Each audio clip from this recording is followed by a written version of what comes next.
Students, पहले मैं आपको बता देती हूँ कि हमारे कौन कौन से टॉपिक कवर हो चुके हैं in previous lectures.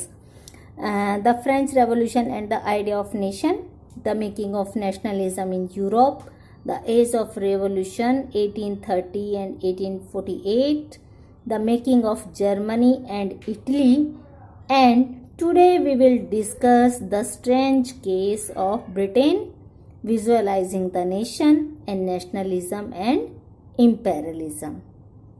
So let's start our next topic, the strange case of Britain. Students, Britain की जो नेशनलिज्म की जो स्टोरी है is different from other countries like Germany and Italy or Greece. The nationalism struggle was not related to their own rulers.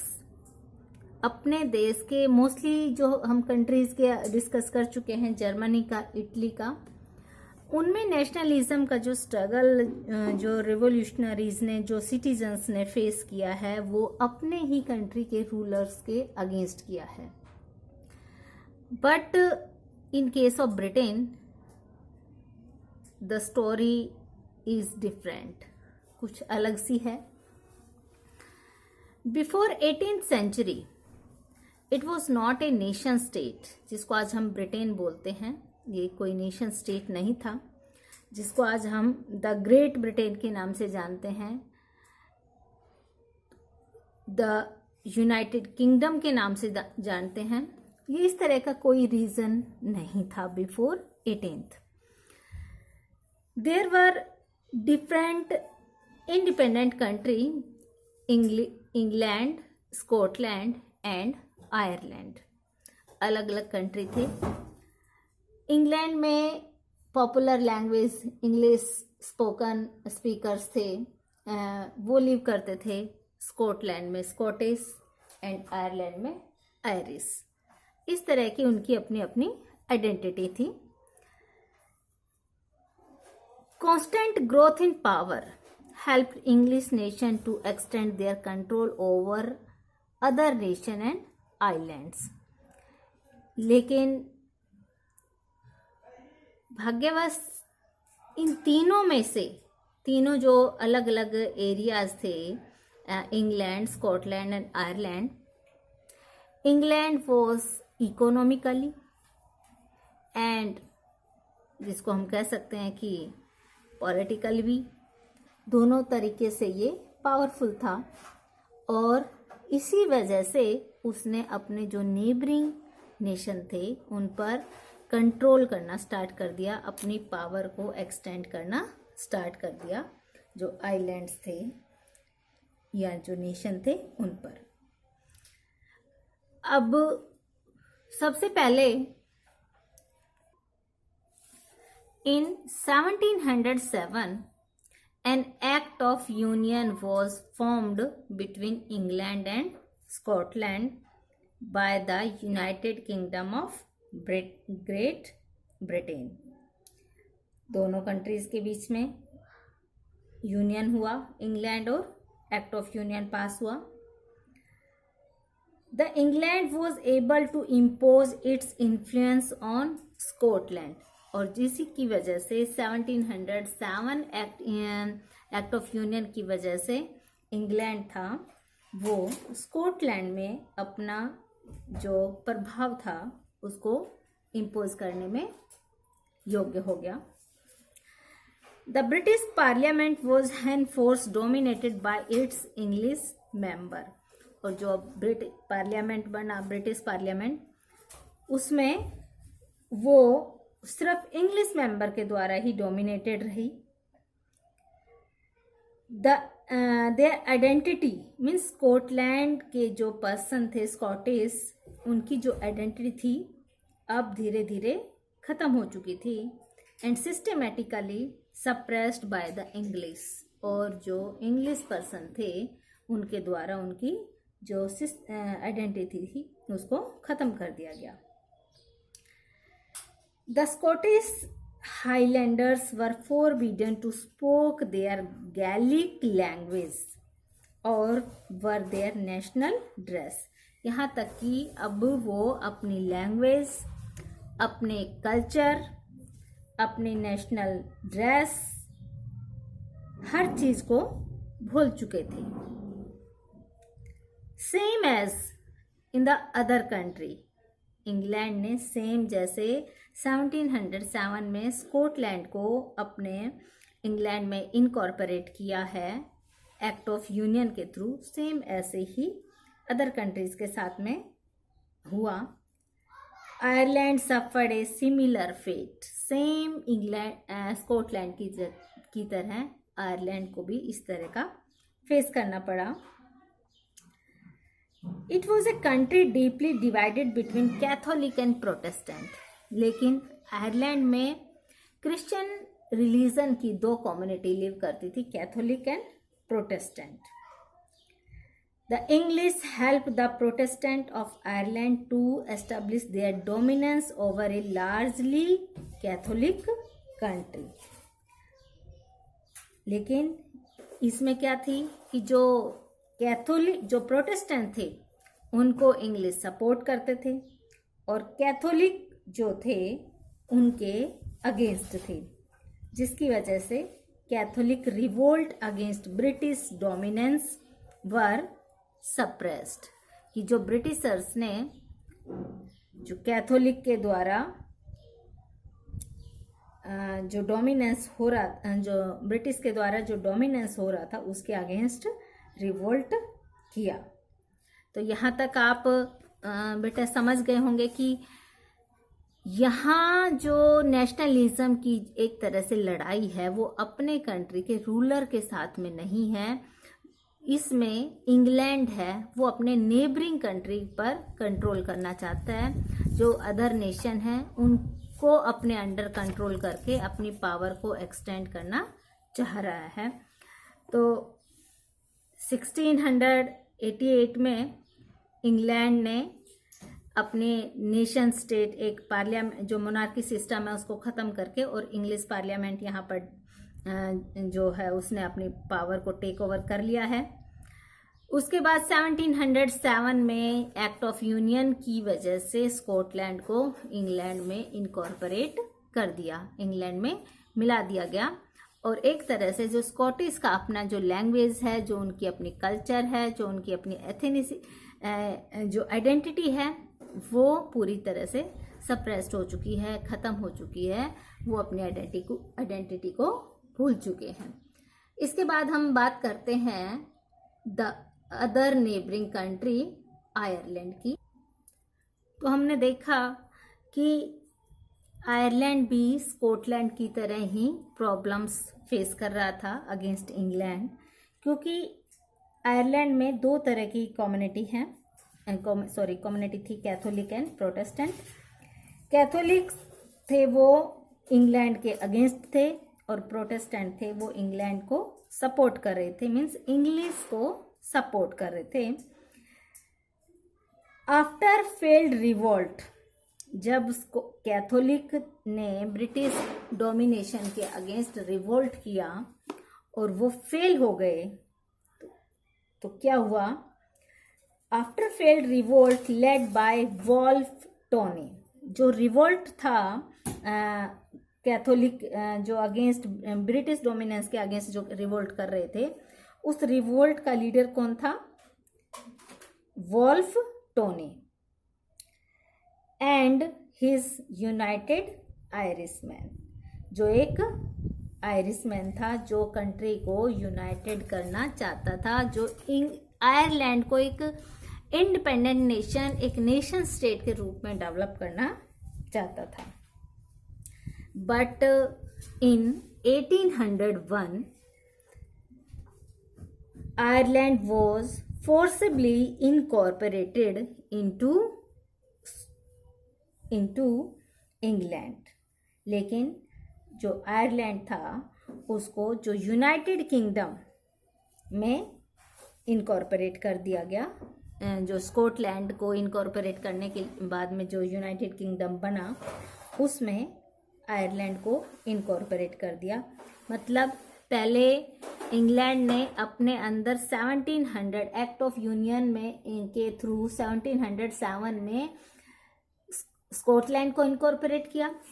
And in 1801 में जब वो Catholic revolt कर रहे थे और ब्रिटिश डोमिनेंस के अगेंस्ट जब वो फेल हो गए अपने रिवोल्यूशन में, तो उसके बाद में यूनाइटेड जो आयरिशमैन था, जिसका जो लीड करने वाला वोल्फ टोनी था, जब वो फेल हो गए तो ब्रिटिश ने आयरलैंड पर टुक ओवर कर लिया और ज़बरदस्ती आयरलैंड को इंग्लैंड में मिला लिया, जो पहले स्कॉटलैंड इनकॉर्पोरेट होने के बाद में यूनाइटेड किंगडम बना दिया गया था।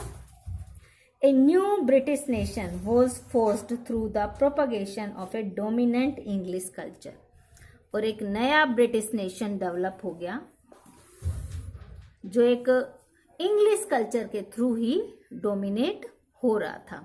अब इंग्लिश कल्चर के थ्रू कैसे डोमिनेट हो रहा था? Because in the new British nation the symbol of new Britain union, the British flag, जिसको ब्रिटिश फ्लैग बोला गया है, जो कंट्री का सिंबल था, British flag was Union Jack. Union Jack declare कर दिया, जैसे कि हमारी कंट्री का हमारा जो फ्लैग है वो है तिरंगा, तो ब्रिटेन का जो फ्लैग था वो क्या बनाया गया? Union Jack. And the national anthem, जो नेशनल एंथम था, जैसे हमारा नेशनल एंथम है जन गण मन, ऐसे ही ब्रिटेन का जो नेशनल एंथम है God save our noble king, ये डिक्लेयर कर दिया गया। And the English language declare the national language, और इंग्लिश लैंग्वेज को नेशनल लैंग्वेज डिक्लेयर कर दिया। तो यहाँ पर देखा होगा बेटा कि इंडिपेंडेंस एक तरह से नेशन स्टेट का जो स्ट्रगल है वो अपने ही कंट्री के रूलर के अगेंस्ट नहीं था, बल्कि अदर कंट्रीज के अगेंस्ट था, जो 1801 में जाकर कंप्लीट हुआ। और इन 1801 England declared the great Britain, और इंग्लैंड है वो ग्रेट ब्रिटेन बन गया, उसको ग्रेट ब्रिटेन डिक्लेयर कर दिया गया। तो इस तरह से this is the strange case of England, ये इंग्लैंड के नेशनलिज्म का एक स्ट्रेंज केस है। Next topic is visualising the nation, कि जो राष्ट्र है, देश है, कंट्री है, उसको किस रूप में देखा गया, कैसे कंट्री को रिप्रेजेंट किया गया। जैसे हम अपने कंट्री के लिए भारत माता की इमेज को यूज़ करते हैं, सेम ऐसे यूरोपियन कंट्रीज में भी नेशन है, उसको कैसे रिप्रेजेंट किया गया। Artist in the 18th and 19th century found a way out by personify a nation, कि भाई किस तरह से देश को रिप्रेजेंट किया जाए। Nation were then portrait a female figure, that is the female figure became an allegory of the nation, कि जो नेशन है उसको एक फीमेल फिगर के रूप में पोर्ट्रेट किया गया, और उस फीमेल फिगर को एल्गोरी नाम दिया गया। Allegory, what do mean by allegory? When an abstract idea, जब किसी का कोई भाव होता है, is express through a person और ए थिंग, तो हम उसको क्या बोलते हैं? एल्गोरी। कोई एब्स्ट्रैक्ट आइडिया है, जैसे कि ग्रिड है, फ्रीडम है, लिबर्टी है, या जस्टिस है, इस तरह के एब्स्ट्रैक्ट आइडिया को, या नेशन है, इनको हम किसी पर्सन या थिंग के थ्रू एक्सप्रेस करें तो उसको क्या बोला जाता है? एल्गोरी। तो कंट्री के लिए भी फीमेल फिगर का यूज किया गया, and that is known as एल्गोरी।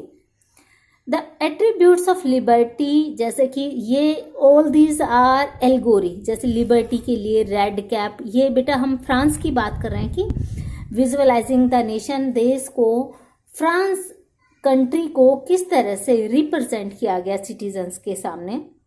Liberty generally show as, इसमें फ्रांस की बात हो रही है, रेड कैप के या ब्रोकन चेन, लिबर्टी को मोस्टली ब्रोकन चेन के रूप में हम रिप्रेजेंट करते हैं। And justice is generally represent a blind folded women carrying a pair of weighing scale. आपने देखा होगा कि आंखों पर पट्टी बांधे एक फीमेल फिगर एक वेइंग स्केल को हाथ में लेकर हम जस्टिस को रिप्रेजेंट करते हैं। Similar female allegory were invented by artist in the 19th century to represent the nation. और इस तरह का 19th सेंचुरी में आर्टिस्ट ने फीमेल एल्गोरी को फ्रांस में रिप्रेजेंट किया, फ्रांस को एक फीमेल एल्गोरी के रूप में रिप्रेजेंट किया। And this female allegory is known as Marianne, और उसको क्या नाम दिया गया, मैरियाना। तो ये हम फ्रांस की एल्गोरी की बात कर रहे हैं। अब मैरियाना का यूज कहाँ कहाँ किया गया। Mariana were erected in public squares, जैसे चौराहे होते हैं वहाँ पर उनके स्टैचू को इरेक्ट किया गया। Statue of Marianna were erected in public squares to remind the public of the national symbol of unity, ताकि पब्लिक को एक यूनिटी के सिंबल को वो रिप्रेजेंट करें। And the images of Marianna were also marked on coins and stamps and coins पर भी Mariana की जो इमेजेस हैं उनको फ्रांस में मार्क्ड किया गया, जैसा कि आप अभी फिगर में आप देख रहे हैं। देखिए ये स्टैम्प पर मैरियाना का फिगर है, जो स्टैम्प के ऊपर लिखा हुआ है रिपब्लिक फ्रांस। इसका मतलब रिपब्लिक फ्रांस को रिप्रेजेंट किया है मैरियाना ने। Same as in Germany country में किस तरह की एल्गोरी का यूज किया। Similarly Germania became the allegory of German nation, और जर्मेनिया नाम का जो एक फीमेल फिगर है उसको जर्मन नेशन का एल्गोरी बनाया गया। अब डिफरेंट कंट्रीज का जो एल्गोरी है उनका जो ड्रेसिंग सेंस है वो अलग अलग रखा गया है। जैसे कि इसमें बताया कि जो जर्मेनिया का फीमेल एल्गोरी है, जर्मन का जो फीमेल एल्गोरी है Germania, she wears a crown of oak leaves, उसने एक ओक लीव्स का क्राउन है वो पहना हुआ है। Oak leaves as the German oak stand for heroism, क्योंकि ओक को जर्मनी में एक हीरोइज्म का सिंबल माना है, इसलिए उसे जर्मेनिया का जो क्राउन है वो ओक लीव्स से बना हुआ है। तो ऐसे ही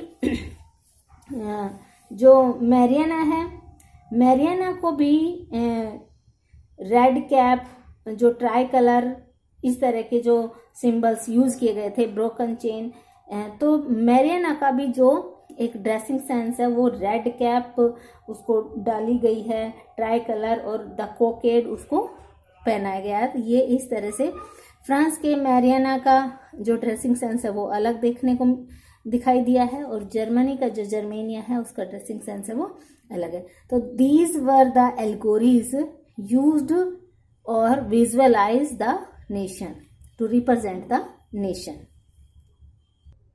देखिए बेटे जर्मेनिया का भी आप ये पिक्चर देख सकते हैं कि किस तरह से जर्मेनिया ने ओक लीव्स का क्राउन है और जो हीरोइज्म को सिंबलाइज कर रहा है वो पहना हुआ है। Next topic nationalism and imperialism, कि पूरे यूरोप में हम बात कर रहे थे कि जो नेशनलिज्म की फीलिंग्स है वो कैसे डेवलप हुई। तो अब जो स्मॉल एरियाज थे उनमें भी नेशनलिज्म किस तरह से जो था वो बढ़ता जा रहा था। The most serious source of nationalist tension in Europe after 1871, सबसे ज़्यादा अगर नेशनलिस्ट टेंशन देखी गई है तो 1871 के बाद देखी गई है, was the area called Balkan, जो बाल्कन एरिया बोला जाता है उसमें ज़्यादा देखी गई है। बेटा ये यूरोप कंट्रीज, यूरोप कॉन्टिनेंट के वो एरियाज़ हैं जो बहुत ही स्मॉल एरियाज थे, जो अदर कंट्री के रूलर्स के अंडर कंट्रोल हो रहे थे, तो उनको बाल्कन्स बोला गया है। तो Balkans was a region of geographical and ethnic variations comprising modern day, जिसको आज हम बोलते हैं Romania, Bulgaria, Albania, Greece, Macedonia, Croatia, Bosnia, Herzegovina, Slovenia, Serbia, Montenegro, इस तरह के ये जो छोटे छोटे जिनको आज कंट्री के रूप में जो रिप्रेजेंट हैं, all the areas known as Balkan region, और mostly large part of the Balkan was under the control of Ottoman Empire, कि जो बाल्कन एरियाज का ज़्यादातर जो हिस्सा था वो किसके अंडर कंट्रोल था, ओटोमन एम्पायर का। जैसे कि हमने ग्रीक वॉर ऑफ इंडिपेंडेंस पढ़ा था, उसमें भी देखा था कि जो ग्रीस कंट्री था वो किसके अंडर कंट्रोल था, ओटोमन एम्पायर के अंडर कंट्रोल था, और ग्रीस किसका पार्ट था, बाल्कन का। तो ज़्यादातर बाल्कन का जो पार्ट है वो ओटोमन एम्पायर के अंडर था। The Balkan people based there claim for independence, तो मेन प्रॉब्लम ये थी कि वो जो छोटे छोटे एरिया थे उनमें आपस में ही कॉन्फ्लिक्ट अराइज होते थे। पहले तो वो उन कंट्रीज़ के जो रूलर थे उनके अगेंस्ट रिवोल्ट करते रहे कि वो अपने कंट्री को एक नेशन कंट्री के रूप में रिप्रेजेंट करें, और जब वो कंट्री इंडिपेंडेंट होना स्टार्ट हो गई तो उनके आपसी कॉन्फ्लिक्ट अराइज हुए। उनमें मेन रीज़न ये था क्योंकि हर कंट्री एक तरह से, हर जो जैसे ग्रीक है, मैकडोनिया है, बोस्निया है, हर कंट्री अपने आप के अपने एरिया को एक्सटेंड करना चाहता था और दूसरों को के ऊपर कंट्रोल करना चाहता था। इस वजह से वो political rights on nationality and use history to prove that they had once been independent, कि वो ये अपने आप को शो करते थे कि वो राजनीतिक तौर पर जो पहले कभी आज़ाद थे दोबारा से अपने आप को एक पावरफुल कंट्री के रूप में रिप्रेजेंट करना चाहते थे। The anti imperial movement that developed everywhere, हर जगह एंटी इम्पेरियल मूवमेंट डेवलप हो रहा था। Nationalist in the sense that they all struggle to form a independent nation, और हर जगह इंडिपेंडेंट नेशन को रिप्रेजेंट करने के लिए नेशनलिस्ट स्ट्रगल किए जा रहे थे। European ideas of nationalism were nowhere replicated, for people everywhere developed their own specific variety of nationalism, but the idea that society should be organized into nation state came to be accepted as natural और universal, कि अब वो एक natural और universal के रूप में, nation state के रूप में डेवलप होना चाह रहे थे। तो बेटा चैप्टर कंप्लीट हो चुका है। Now you can do the NCERT exercise questions, और अगर कोई डाउट है तो आप पूछ सकते हैं। तो यहाँ हमने पूरे नेशनलिज्म इन यूरोप की स्टोरी को कंप्लीट कर लिया है।